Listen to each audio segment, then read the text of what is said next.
Hello everybody, welcome to Nepse Darbar. सधैँ झैँ video लिएर आउने क्रममा आज पनि मैले तपाईँहरूलाई सान्वी इनर्जीको आइपिओमा कहिलेसम्म आवेदन दिन सकिन्छ भन्ने जानकारी लिएर आएको छु।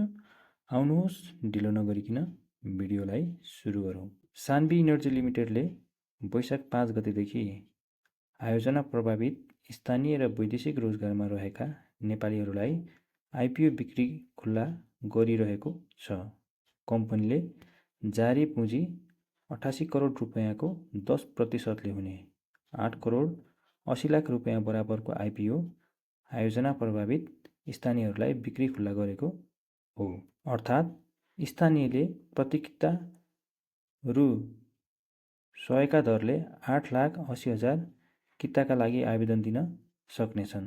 यसमा इलाम जिल्लामा आयोजना प्रभावित स्थानीयहरूले आवेदन दिन सक्नेछन्। स्थानीयहरूले न्यूनतम 10 कितादेखि अधिकतम 20,000 कितासम्म आवेदन दिन पाउने व्यवस्था छ।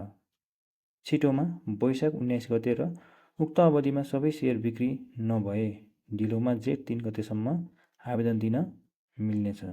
यता कम्पनीले वैशाख 5 गतेदेखि नै श्रम स्वीकृति लिएर वैदेशिक रोजगारमा रहेका नेपालीहरूलाई पनि 2,91,000 किता आइपिओ बिक्री खुल्ला गर्दैछ।